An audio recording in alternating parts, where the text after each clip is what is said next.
You didn't notice, did you? You didn't notice when you pretended to be asleep in the car just to have your mother carry you up to bed for the last time. You didn't notice when you ran to the door and yelled "Daddy's home" after work and he picked you up and spun you around for the last time. You didn't notice when the rain washed away your chalk drawings on the sidewalk and you never went back out there to color hopscotch again. You didn't notice that when you dried off after you danced in the rain and jumped in the puddles, you started caring about makeup and hair getting ruined and you never went back out. You didn't notice that you hung up those plastic play phones and never opened it again. You had a real one now and it was not a toy but an addiction. You didn't notice that you put on your shoes after playing in the ball pits and you never took them off again. You didn't notice when you ate ice cream for the last time without counting calories in your head. You didn't notice when you had your last fight with your sister about who got the passenger seat before you started arguing about who got to drive the car. You didn't notice when you stopped believing in Santa Claus as the magic of Christmas was replaced with material wish lists. You didn't notice when you stopped believing in a monster that lived under your bed as it started to come out in the reflection of your mirror. You didn't notice when you went to field day for the last time, when you got your last participation trophy, when you kicked your brother's seat during a road trip for the last time,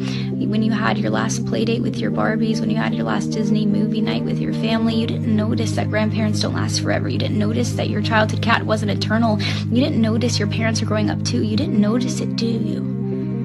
You didn't notice that you grew up, but you notice it now, don't you? You notice it every time you look in the mirror and you were shocked because your reflection doesn't look familiar. You look older, you look tired, you look like it's been centuries since you let your imagination run wild. You look like you don't even remember what it's like to be a child, and you notice that every time you look back at pictures and you notice how you were at the age that little you was always wishing for, and you notice how you never thought you would make it this far. Adulthood was as fantasy as the games you would play, but here you are, and you notice it now, don't you? The time goes by too fast.